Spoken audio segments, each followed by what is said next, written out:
After like I don't think anyone used that one. because she was in the locker and like took off like half of her suit. All right. Just stood there. I was just like, Rather than giving you a full explanation of what the book is about, I'll tell you what it's not about. Anyone from Portugal? Foxes. That about covers it. No, in all seriousness, what it is now, and there was some confusion with this when it first got published, and you could tell this was from literary critics who hadn't read the book and were just writing about stuff that they were kind of making up. When the book first gets published, a lot of people think it's a biography, or they think that it is a historical account of the Buddha.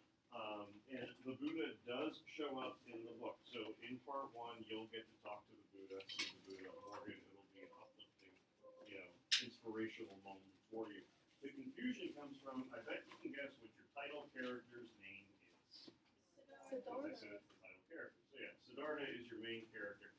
Historically, before the Buddha becomes the Buddha, when he was just not an average Joe, but when he was just a regular kind of citizen, his name is also Siddhartha.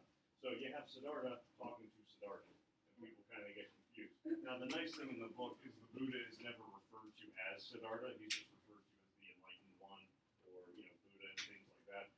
So it's not that you're going to have Siddhartha said to Siddhartha, you said to Siddhartha. But historically, folks knew that the Buddha's name was Siddhartha.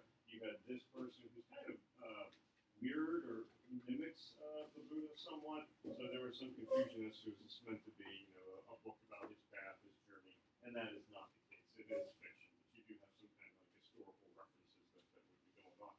What that also means is we're going pretty far back in time. The lifetime of the Buddha, which we'll go in a little bit of background here, is 5th, 6th century BCE. So, so far as, compared to Cuckoo's Nest going, hey, this is in the 1950s, early 1960s, we're going back just a little bit further than that, only about 2,500 years ago. So, Bill and Ted's Excellent Adventure. Emily's seen the movie, hopefully. Yeah, okay.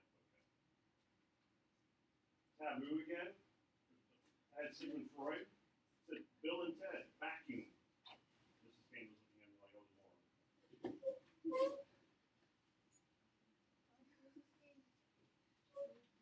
You said it. For this, the book is not meant to be, here's why you should become Hindu, here's why you should be a Buddhist, but you have an author who's certainly exploring various kinds of cultures, religions, and whatnot with it. 1960s is really when this book kind of becomes a little more mainstream. So speaking of like Cuckoo's Nest and whatnot, counterculture, hippie generation, Ken Kesey would be someone who would kind of be into this book.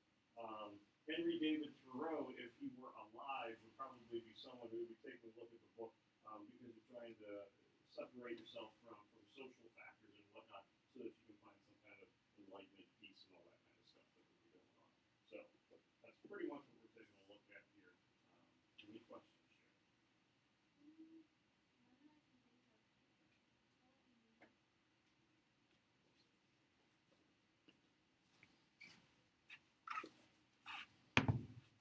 Like the stick figure?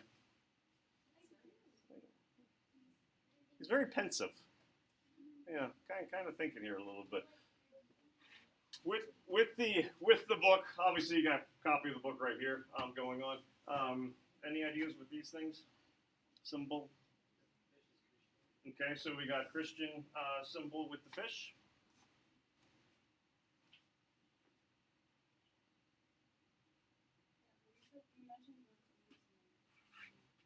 Mm-hmm. One of those is represented up there. Going to take a guess which?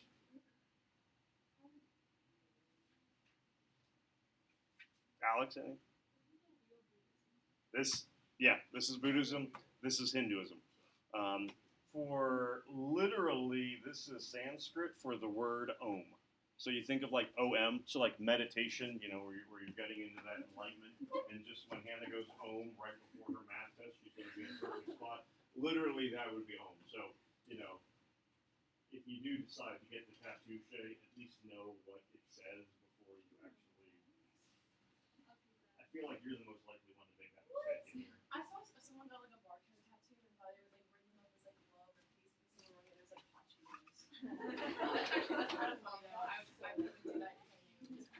there are worse things. So Christianity, Hindu, Buddhism, and again, it's not so much that Siddhartha, that Hess is going to be going, this one is greater than that one, but equal to that one or whatnot, but you're going to have a little bit of a mix of all of these things kind of coming together with it, which we'll certainly be getting in for you. All right, we're going to do our world history background a little bit here when it comes to Hinduism and the origins of Buddhism and whatnot. We'll go kind of slow with it. If you need a little bit of help with things, we'll try to get there. Because he's going that way. He's like flying with his little cape. It's looking forward. We're going to be jumping all over the place. All right, so the Vedas. These would be, if from like a biblical standpoint, think of Psalms. More like poems versus things like that. The Vedas are basically the starting point for Hindu religion, where you're taking a look at more of the world that's coming around you. When you see that its practices include prayer, sacrifice, pilgrimages to sacred places, the Ganges River is really significant within both Hinduism and Buddhism. Bathing in sacred rivers. You take a look at this idea of prayer, sacrifice, pilgrimages, bathing.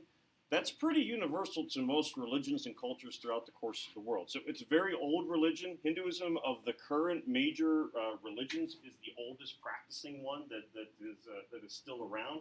And so in a lot of ways, it kind of becomes a cradle for a lot of religions that are kind of popping out afterwards from it.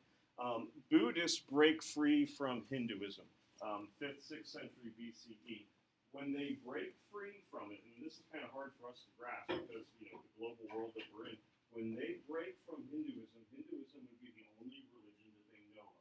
So there are going to be some strong similarities between the two, because from a cultural standpoint, that's the only kind of basis that they have for religion. It wouldn't be like someone deciding to break free from mainstream religion, and you're already aware of, Hinduism, Christianity, Islam, Judaism, and whatnot. You have basically one religion, bless you, that you're trying to kind of break from. But that's where there's going to be a lot of similarities, because a lot of those aspects of Hinduism are so culturally deep that it's not just going to be a religious part of a person's life. Teaches about the beauty of nature and whatnot. The thing that you kind of, so let me ask you, when you think of Hinduism or Buddhism, are there any concepts that kind of come to mind for people? Understanding that we may not be very aware of a lot of the aspects of the religion. I'm going to say that's usually probably one of the first things that we kind of think about. With reincarnation, if you are Hindu, the belief is that your soul is eternal. So it cannot be created, nor can it be destroyed. Can't be destroyed, Johnny. You are eternal. So you have reincarnation that's going to be taking place. With reincarnation, any other terminology you think about? Or if, something bad happens to Shay, and she's such a weenie, we just go, oh, that's karma, okay? And karma is not necessarily a bad thing. I think when you say karma, it's kind of like, oh, you deserve that, there's karma for you. Reincarnation, you come back, your soul goes into another kind of, vessel, body, or whatnot, based on karma. If you have done good things, you go to a good place. If you have done bad things, then it's going to be negative. It could still be going to human form, it could be going into other kind of forms. So if Morgan's whole life is about, she has desires for things, whether it be, physical desire, whether it be the beauty of the world and all that kind of stuff, that's going to be an illusion that's going to keep her in a not negative place necessarily, but it's going to keep you from getting up to kind of a top layer. Gods and goddesses in Hinduism also can be reincarnated. So it's not that as humans, we would be the only people that are stuck with this. Parallel universes. In Hinduism, there are various planes that you can kind of go to.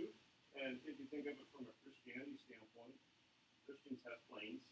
You have Earth. You also have heaven. And you got the HE double hockey sticks with the escalator going straight down. So you still have multiple planes in that religion. Hinduism, there's just 31 of them. So there's a lot more planes that you can certainly get to. But you can be moving among those planes. But if you have some type of desire, some kind of need, some type of want, you're probably going to be stuck in more of those middle planes as opposed to ascending to something else. But should Johnny become a deity, a god, it's not that he is exempt from having reincarnation. That will still take place. Buddhists believe in rebirth, which you could go as reincarnation. With rebirth, the idea is that you can leave this cycle and try to transcend that whole reincarnation, but your soul is able to kind of leave that human form, which we'll be able to get into, and that's the ultimate desire. The big difference is Buddhists do not have gods that they would be praying to or believing in. And some would argue that if you're a Buddhist, it's not a religion, but it's more of a way of life, of doing things, as opposed to standard religion. But that's something that is neither here nor there right now.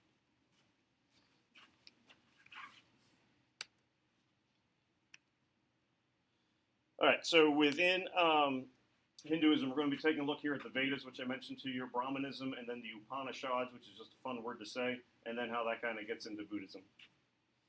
Okay, Morgan, don't look. Can you spell Upanishads? Yep. Too long. Never mind. Vedas, mentioned to you, kind of think of like psalms or poems, lyric, sacred verse. Vedas is an ancient group of prayers. There's 4 main Vedas that tend to get mentioned. The Rig Veda is probably the biggest one or the most commonly mentioned one. The origin of the Vedas is very unsure.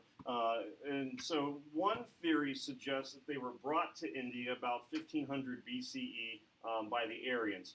Others believe that they are indigenous to the people of India and have always been from there. It's a little contentious because for some folks, who live in India, the idea that the Vedas would be brought from someplace else isn't an idea that is really, looked upon too highly. And when it comes to migrations of people, what was happening 3,000, 4,000 years ago, we're just not entirely sure. When you hear the word Aryan, it has absolutely nothing to do with Hitler, World War II, Nazis, and all that kind of stuff. I don't want you thinking about, the supposed blonde hair, blue eye, all that kind of stuff. When it comes to like cradle of civilization for a lot of humanity, you're really taking a look at within Iran. And so from here is where you start to have a lot of spread migration patterns. And so it's from here where you're thinking that maybe the migration took place to India that would be occurring. Speaking of the Indian migration, Mrs. Trainer has a speaker coming in next week who will be talking about that. We had speakers for everything else. What do you need? Yeah. You want to well, you got your kung fu stuff. Johnny's the safecracker in this class. I am. Yeah, I am. You know you have a big language enrichment quiz coming up, Johnny. You know about that?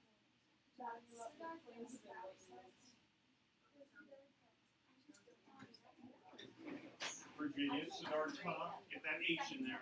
Siddhartha, not Siddhartha. Siddhartha. What? Siddhartha. Siddhartha. Not tha. Siddhartha.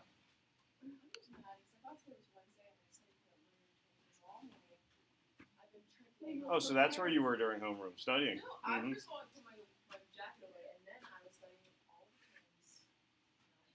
The way that people try to, that scientists, archaeologists, and whatnot are trying to figure out cultural patterns and migrations, it's all through linguistics.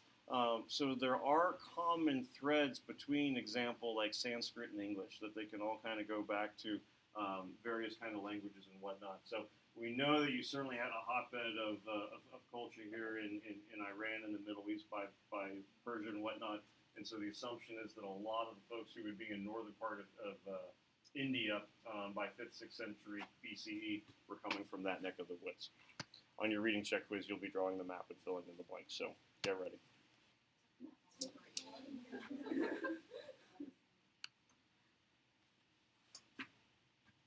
What we got here? We got caste system, okay?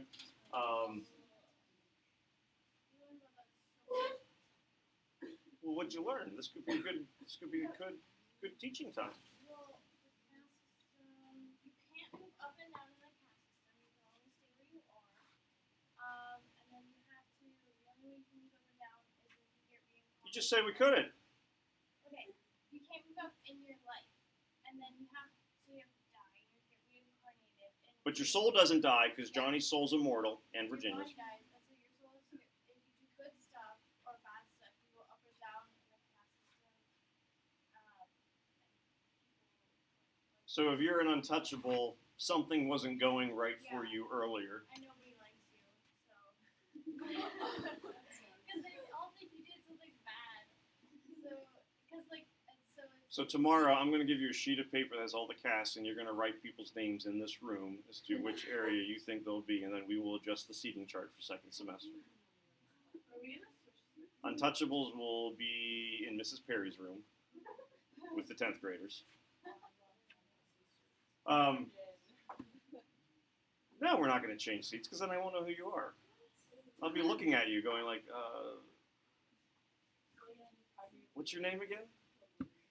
So, yeah, basically what Virginia was going through was pretty accurate. And really kind of like the nobles or the untouchables would be the ones that you kind of think about more often than not. Siddhartha, our main character, and his family, they are Brahmins, priests who guard the traditions and rites of Hinduism. This is a little misleading, though, because if you're a Brahmin, that doesn't mean, and you could be a female Brahmin, it's not just strictly being male. If you're a Brahmin, that doesn't mean that you are like a priest, religious leader. But you are responsible, or you have the obligation for kind of protecting those rites, those traditions, the sacred aspects of Hinduism. You could be a Brahmin and you could be a farmer. You could be a Brahmin and you could be a merchant. You could be a noble. You could be a warrior. You would not be an untouchable, or a servant. But there definitely could be some movement so far as locations as to where the Brahmin would be. So it's at the top because it's considered certainly the most sacred and the most important. But, if Emily is a Brahmin, that doesn't mean she is the wealthiest one here within the room or whatnot, because there's not necessarily going to be that kind of social, financial aspect that goes along with it. Within the book, Siddhartha himself would be an upper-class Brahmin.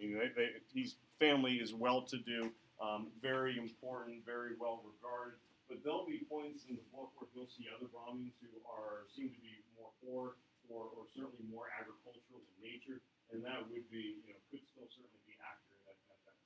So you do have the caste system. You basically, as mentioned, that if you're born into that caste, that's where you're going to be for your entire life. That would be your human life within that body. Should some reincarnation take place at some point for you, which, inevitably it will, there could be some movement that would end up certainly kind of taking place. But yeah, you're not going to marry, you're not going to be a servant that's going to marry into the noble family or vice versa.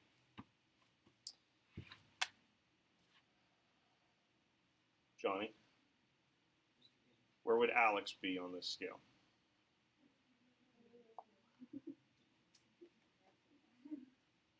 Wherever you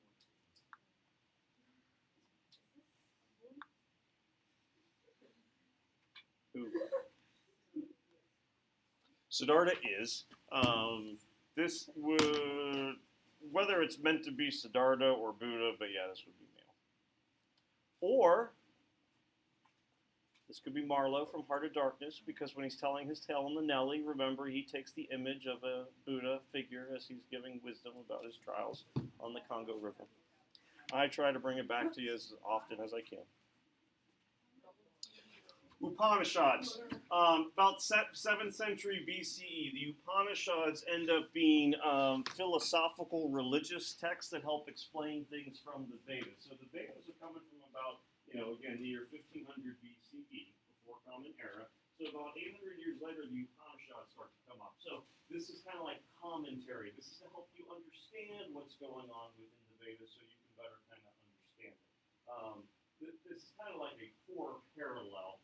But think in some ways as like, for Christianity, you have the 10 Commandments, and then you have all of these, books and chapters and whatnot kind of explaining what the commandments mean and what you're supposed to be able to do with them if you're Christian. In Judaism, you certainly have, the first 4 books from the Old Testament where, it's basically the Hebrew Bible, and then you're going to have a lot of other texts coming afterwards giving explanation and whatnot for them. Mm-hmm. Yeah. They're both considered religious texts. There's not one where it would be considered like the word of any of the gods or any of that kind of stuff coming through. One of the things that really gets confusing for a lot of people is the number of deities that exist within Hinduism. There are over 330 million gods and goddesses. Now, that does not mean that Israel's going to have to sit there, in quote-unquote Sunday school and memorize the 330 million gods and goddesses. They tend to be overlap with one another. There's not any one person that's going to be praying to 300 million gods, but there's kind of basically different incarnations of various gods depending upon where you live, what your culture would be, and things of that nature. But they're certainly all kind of related to one another. Main thing that's kind of get mentioned in the Upanishad, it's the existence of that universal soul. And so this is where you get that idea of fate and karma and the many incarnations that would be coming through. So generally, the way that a lot of religious texts start is they become very basic, and then they get more detailed as more questions kind of start to take place. Addie, the 12-year-old, she asked a question a couple of years ago about creeds. Because she said, in church, why is the Nicene Creed longer than the Apostles' Creed? First of all, my response was, why are you asking me this? You're 10. So that's a good, I thought that was a good response. And then she's like, stop being mean, Dad. I said, well, the Apostles' Creed came first. The Nicene Creed comes afterwards, and it goes into more detail and more explanation. So as people ask questions, you'll get religious texts that go into more explanation for it, and that's basically what's kind of happening with the Upanishad movement. So questions are starting to arise, it's spreading to various areas, so now you're trying to give more of an explanation as to what's going on. But a big thing is that certainly if you are going to be united with that soul, what you have to do is understand that there is Maya, which basically is going to be an illusion around you, that what you see in the world right now is not the ultimate being that you're looking for. We're trying to get to one of those higher level planes and whatnot so that we can have a better understanding of the soul and the way that we are. Buddhism, and you don't have to write all of this stuff down, but kind of give you a little bit of a rundown for it. Buddhism is getting pegged down to about the 5th century BCE. You have a guy named Siddhartha. How about that? Not this guy. Not the same guy. You are not the only Isabella that has ever been known to human history. There's more than one Siddhartha that's going to be out there. But you got a guy by the name of Siddhartha Gautama. The spelling of this takes many forms. Your book, I think it's Gotama. In the blue book, paperback, it's spelled like this. So it kind of goes back and forth. But he was trying to look for a way to enlightenment where you're going to be ending human suffering. So this is kind of the beginning of Buddhism that starts to take place. He puts a lot of emphasis on the meditation and considers that to be the path to nirvana or nothingness, which means you're getting away from the escape of that cycle of rebirths. So if you are Hindu, your soul cannot be created nor can it be destroyed, and you're going to go through multiple cycles. If you're Buddhist, the goal is that you want to leave that cycle and you're getting to a place outside of it. And that's when you attain nirvana. Surprisingly, not the song group that we'll be using for this video. Couldn't find a song group.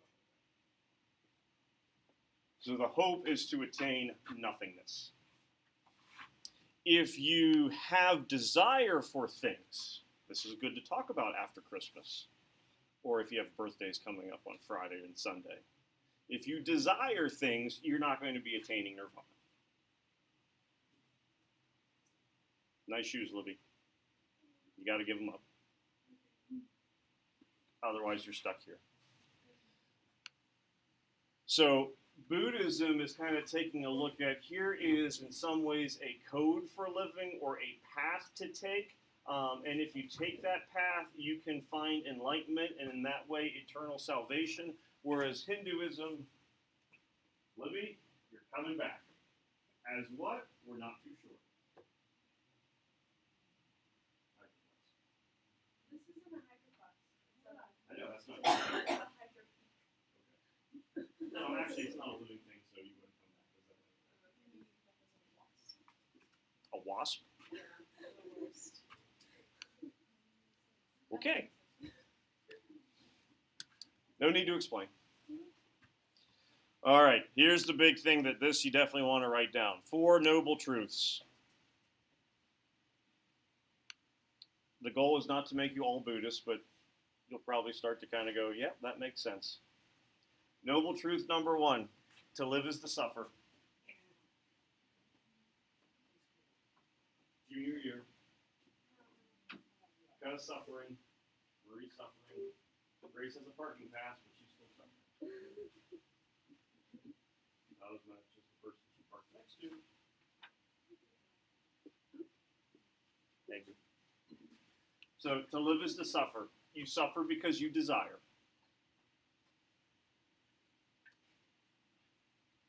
Your suffering ends when your desiring ends.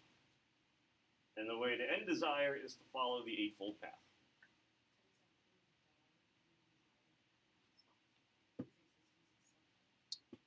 To exist within that cycle of rebirths and to exist as a human being. So, you are a human because you suffer. Yes. When the Buddha dies, that is the signal that he is, well, that believers would take that as the sign that he has found enlightenment and now he is transcending human form. When I die, assuming you don't view me as the Buddha or the enlightened one, rebirth will take place and I'm going to be stuck in this cycle of samsara. So yes and no. So rebirth, so the idea between rebirth and reincarnation, for the difference is rebirth you're going to come back, but there's the ability to leave that cycle. Reincarnation, you cannot leave that cycle because your soul can't really change in that kind of way. Book is broken down into 4 parts. Part number 1 has 4 chapters. Part number 2 has 8 chapters. Part number 1, Siddhartha is kind of recognizing that he suffers. Part number 2, through Eightfold Path, he's now starting to try to find a way to kind of end that suffering. So, in order to end your suffering, you have to follow the Eightfold Path. The Eightfold Path, you don't have to worry about writing down the wisdom, morality, meditation, but to follow the Eightfold Path, you have to have right belief, right resolve, right speech, right conduct, right livelihood, right effort, right mindfulness, right concentration. You have those 8 things, you're able to achieve those, you can end your suffering, and then at that point, you can end that cycle of rebirths. And go into your enlightened stage of nirvana and attaining nothingness.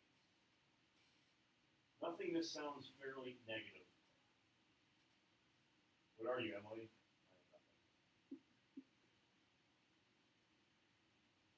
But the idea behind nothingness is, for number 6 on a little list that you have here with Maya, you are no longer dealing with trickery, with fraud, with deceit, the world around you. You're transcending all of that stuff. All those desires that you would have, for whether it be material items, personal relationships, love, lust, riches, things like that. You don't have any of those things anymore. Now you have reached enlightenment. So that nothingness basically would mean that there is not anything that would be contaminating you anymore. When I said if Henry David Thoreau were alive, he would probably want to read the book.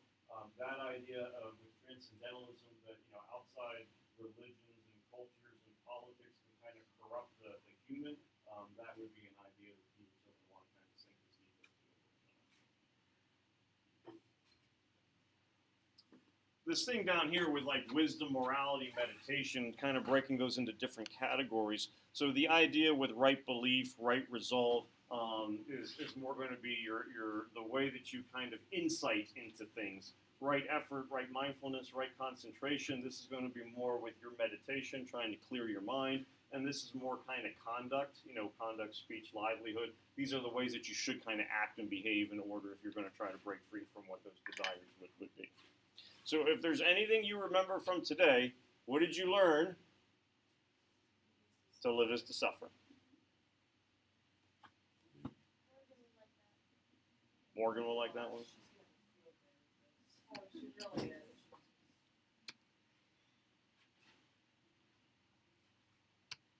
So, relationship between Buddhism and novel Siddhartha, as well as Hinduism and all of those kinds of things. Male. Same. Male.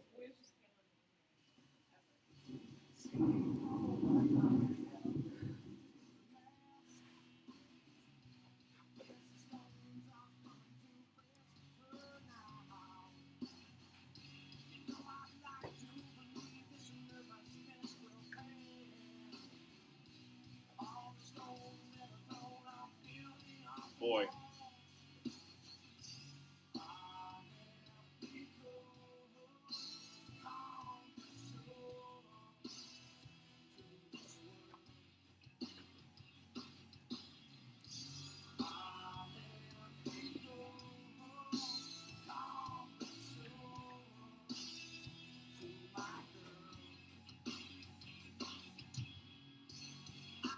Self-experienced.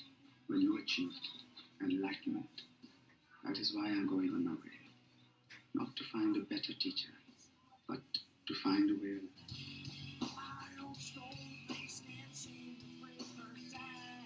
Senior quote in this year's yearbook.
Male. Kamala was a girl.